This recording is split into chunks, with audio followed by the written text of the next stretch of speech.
Hello everyone, welcome along. It's Betting Weekly Game Bet Match. It's the number one tennis betting podcast and YouTube show brought to you in association with Bet Rivers, your hometown sportsbook. It is the Wimbledon men's singles final and I'm Nigel Seeley, your host, and joining me to look ahead to the big action on Sunday is our senior ATP Tour handicapper. It's Sean Calvert. Good morning to you, Sean. That's me, senior handicapper.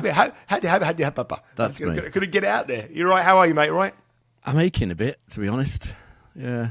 My voice still isn't great, by the way.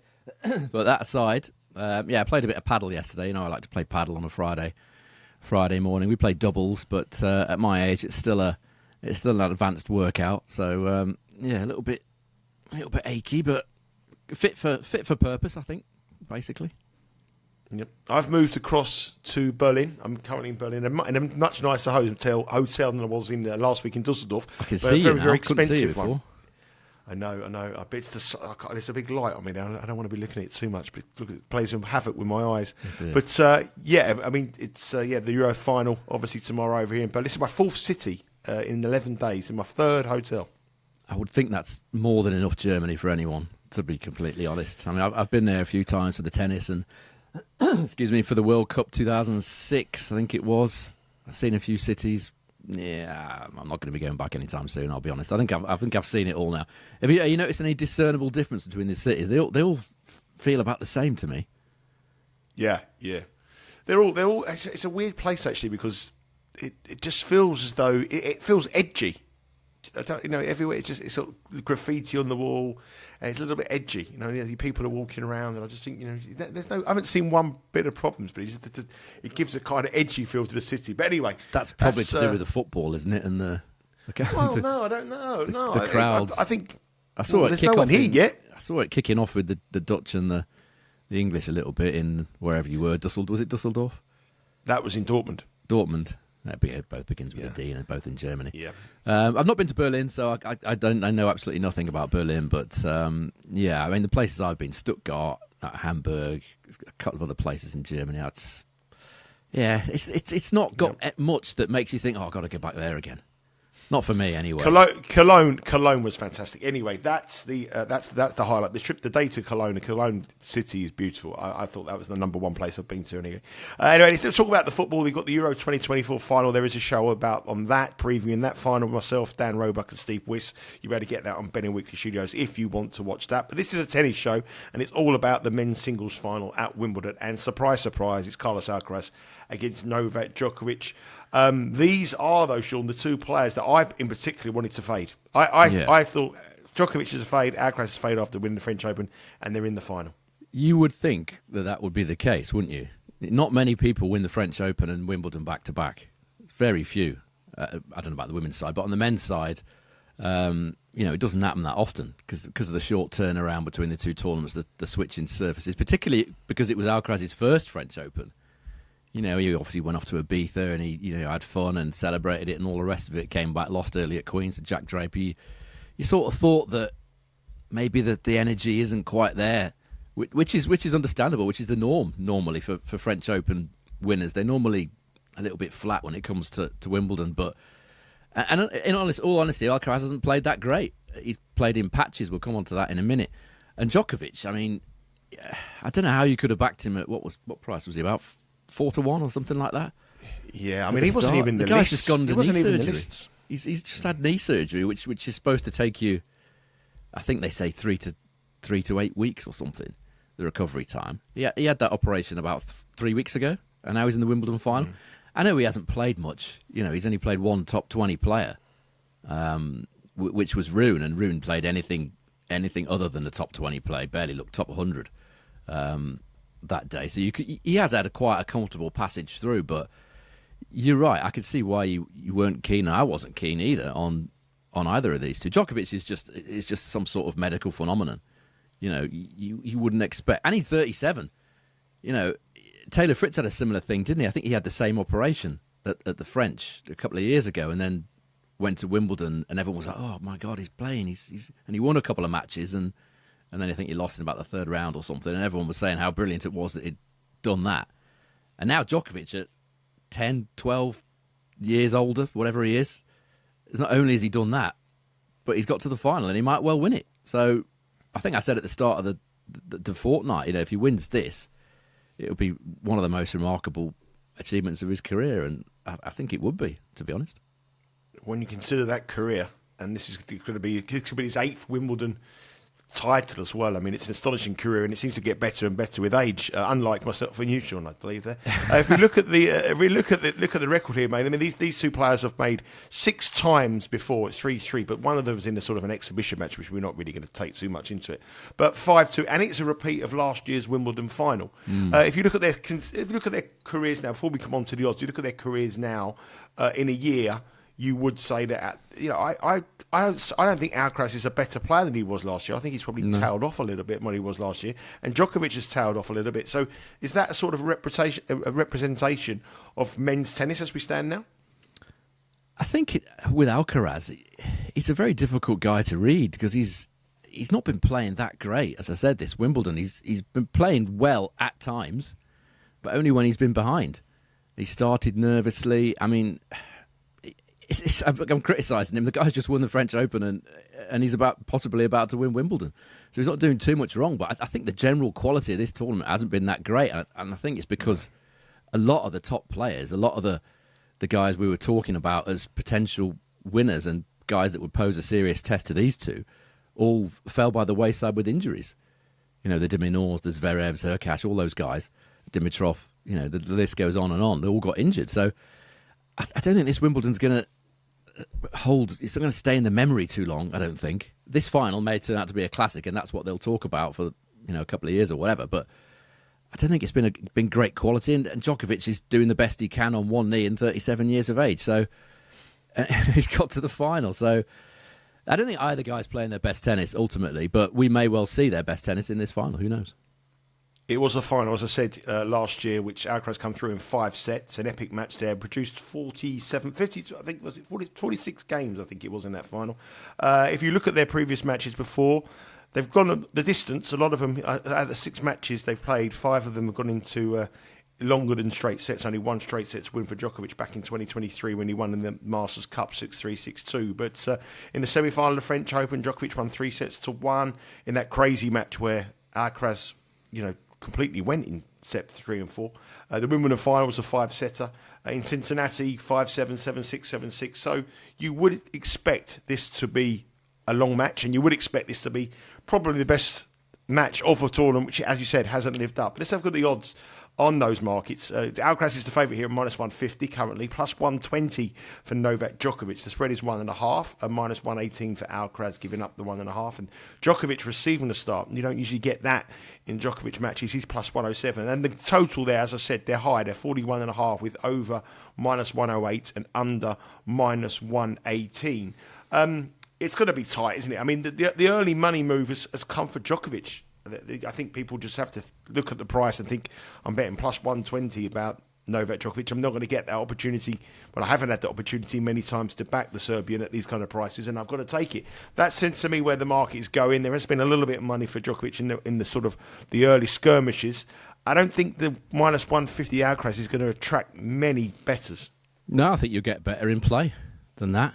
You've got better in play than that in pretty much all his matches so far. He was behind against Layal, a break behind there, even in the first round. He's been sets behind, again, against Medvedev. So I think you'll get a bigger price than that in play.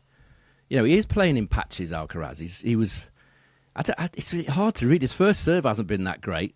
Not as effective as last year, anyway.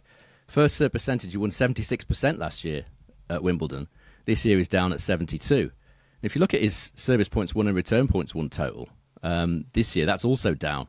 107 this year, which isn't that great. 107 is, good, but not title winning, you wouldn't have thought. Down from last year's 110. I think with his serve, it's a bit perplexing on the Alcaraz serve, because I saw him yesterday against Medvedev. He hit a couple, 132 mile an hour out wide, one of them, and another sort of 130 down the middle. But the majority of the time, he's just looking for placement. So I just wonder if he is maybe just, I don't know, he's carrying an injury or it doesn't want to go for it full out. But he's obviously trying certain tactics. He's trying to place the serve. I mean, there's no better placement of a server than Djokovic. And with these two, that it's such fine margins. They're hitting the exact spots they want to hit to get the point started in the certain way that they want to do it. But Alcaraz's numbers are down, as I said, on last year. Djokovic is a very good. I mean, his total is 114 if you want to compare it, 114 to 107. But Djokovic has only faced one top 20 player, as I've said, and Alcaraz faced 4 top 30 players, one of which was obviously Medvedev, top 5. So it's a difficult. I think you'll get a bigger price about Alcaraz than 1.67.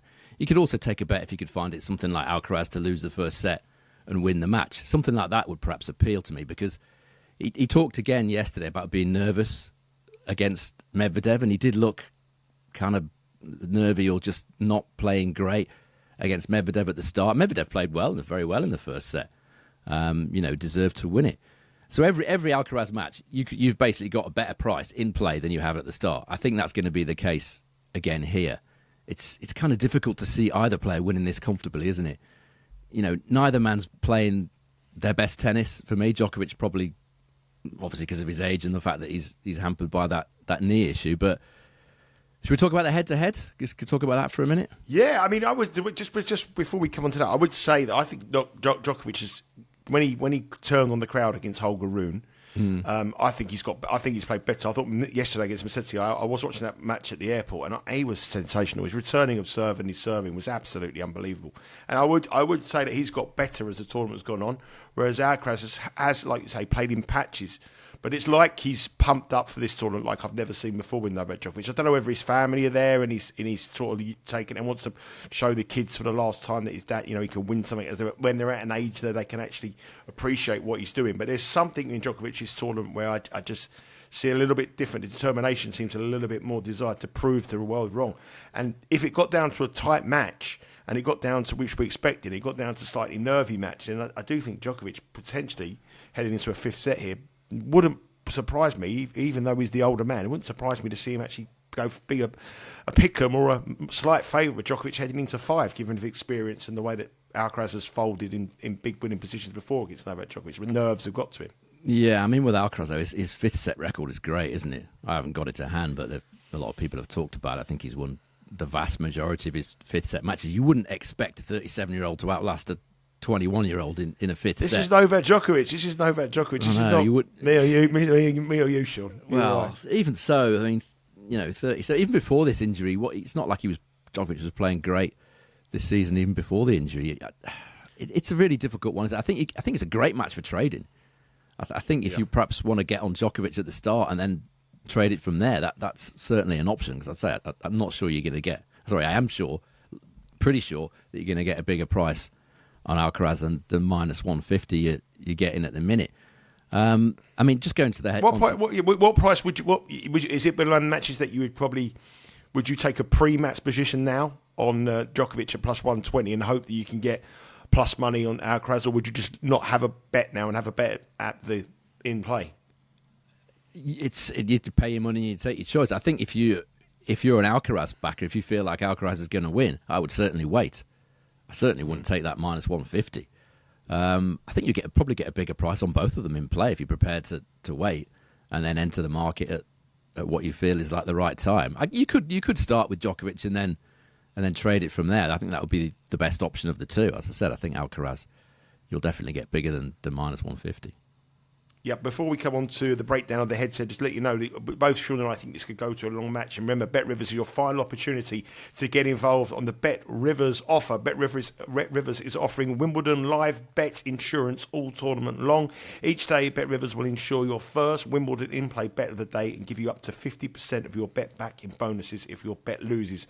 Terms and conditions apply. To see the Bet Rivers app for full details before you bet. And obviously, this is the last time you'll be able to get that live bet insurance bonus with Bet Rivers. So make sure you head across to the website where currently 52 markets are available on this match, and more will be added before they take to the centre court at around, is it 3 o'clock tomorrow UK time?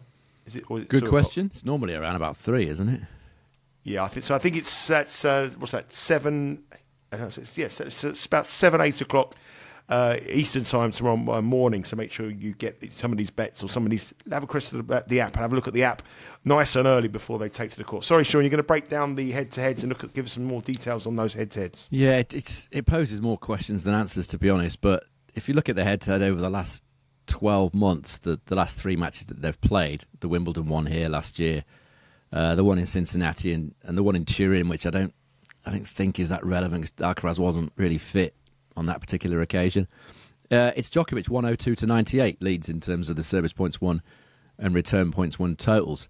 Djokovic has won 59%. This is perhaps the most relevant number. Djokovic has won 59% of second serve points compared with only 48% for Alcaraz. So you can certainly argue over the course of the last 3 matches that in total, as a whole, that Djokovic has been the better man from the back of the court. But then if you just isolate the Wimbledon one, last year it was the other way around. Alcaraz 103, Djokovic 97.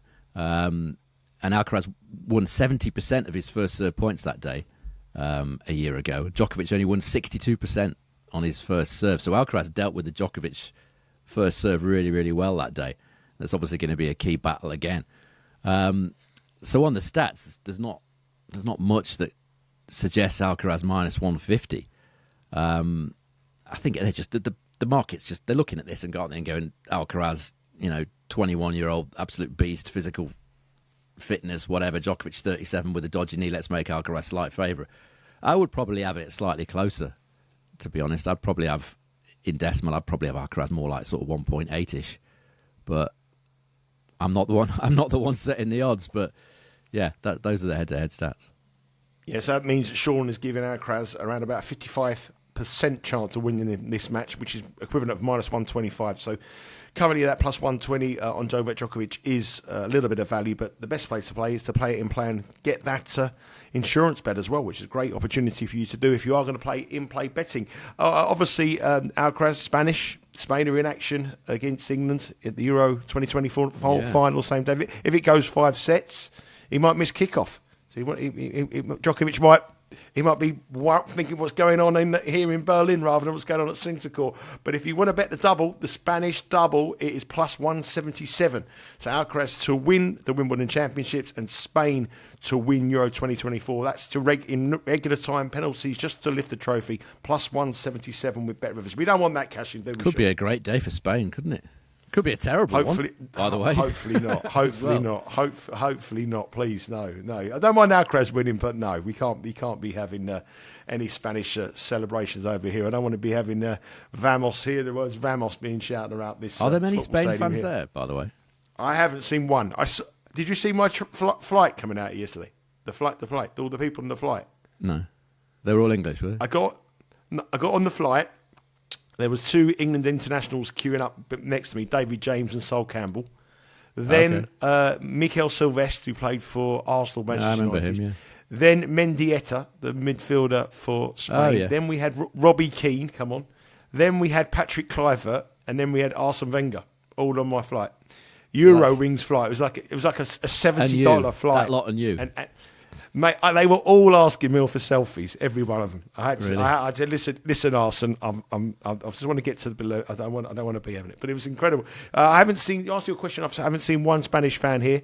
I've seen a few English guys around the town, but it was very quiet. And I really didn't know my bearings. I had a bit of a tourist walk yesterday, but today I'm going to walk around. You can follow the day out on Instagram at Because We Win. I'll give you the best bets and a build up to Euro 2024 over here in Berlin. Sean, it's difficult to have a bet, though, isn't it? It's difficult to recommend a bet on this final when it's so hard to predict. And in any finals, in any sport, when you've got like 2 of the best players in the tournament, it's quite rare to have a bet. But there are a lot of specials with Bet Rivers, lots of props. Is there anything that's caught your attention on there? Anything you've liked the look of? Yeah, I can't see this being an easy out for either guy. I mean, the overs looks the play, in all honesty. I think the overs is definitely the one. 41.5 games, that's a minus 108 chance. That's 1.93 with Bet Rivers. The last 4 Wimbledon finals have gone over that mark. And they tend to, if they're relatively close, then they tend to go over that mark. The ones that haven't have been the ones where like Federer's played Cilic and when Djokovic played Kevin Anderson, who just played for about 9.5 hours against Isner in the semi-finals. Things like that have obviously gone under. But generally, if it's even vaguely close, even things like Djokovic against Berrettini, that went over, admittedly only by one game. So if it's close, it tends to go over. So I think that's the bet, in all honesty. Minus 108 over 41.5 games. That should bring in like a pretty tight four-setter, because just looking at their head-to-heads, like you mentioned earlier, a lot of the sets have gone 7-5, 7-6. Quite a few of them have, in fact. There's a couple of 6-1s thrown in there just to make it awkward. But generally speaking, there's been a lot of tight sets. Over 4.5 sets is a perfectly viable option as well. If you want a bigger price punt, that's plus 205. We bet Rivers for this to go 5 sets. I think that those are the ones where you've got to be looking at over games, over totals. I think it's going to be a similar match to last year. Maybe not with the same outcome, who knows? But I think it's going to be tight. These two are very closely matched on their best form. Last year, and some of these head-to-heads between the two of them, the first sets have actually got unders, not many overs on the first set, but the actual match itself has gone on the overs. 10.5 is the line for over, plus 165. Considering it's going to be nerves for Alcaraz trying to make history and becoming one of the only players who've won the French and Wimbledon in the same year. Plus 165 over 10.5. Would that be something that you might be interested in? Difficult one with that. He lost the first set 6-1 last year, didn't he? Yeah. You know that if nerves are around, it could mean anything. It could mean a tight first set, or it could mean someone just doesn't show up in the first set, like last year with Alcaraz. I don't know what price Djokovic was last year in play after winning the first set 6-1. I mean, he was favourite anyway. He was about 1.58 favourite before the match, and he won the first set 6-1. I'd imagine it'd been very, very short price. Minus $5, something like that, I would have guessed. Yeah, easily. So, and some of the other ones have been 6-3. I think it's too difficult to call that, to be honest. I wouldn't go for that. Yeah. So, over 41.5 is the lean, minus 108. This is the final show of the Wimbledon fortnight. Thank you for everybody who's joined us throughout the fortnight here at Wimbledon, and last month as well at the French Open. A great number of subscribers, great number of views, brilliant comments. If you've got any comments, give us your picks that you like for the final. We're happy to comment, give our thoughts on that. Any questions you have for myself or Sean, I'm more than happy to follow it. A great day of sport on Sunday. It's the men's singles final here at Wimbledon and Euro 2024 final in Berlin. You can follow my action on across our socials, and it's the Copa America final as well. What a great sporting day. At Because We Win on Instagram and also on socials as well. Make sure you follow that. Download the podcast, Betting Weekly Game Bet Match, and make sure you subscribe to Betting Weekly Studios here on YouTube. A whole host of content, and it doesn't stop there.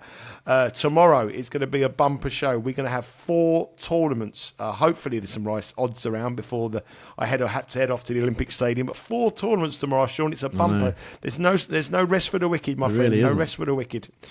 So make sure you stay across that. Sean, thank you very much for all the time over the last fortnight. Pleasure. Thank you everyone for watching. Any comments as well, keep them coming. And that's it for Wimbledon fortnight. It seems a little bit of summer of sport seems to be stopping down, but not here on Betting Weekly Studios. We'll have you covered with 4 ATP Tour events tomorrow for next week on the tennis calendar. Enjoy your day, enjoy the weekend. Come on, England. Can we do it? Yes, we can. Don't be betting that Spanish and Carlos Alcaraz double. And this one here, we're going to go for overs for our lean. Have a great day and good luck for the weekend.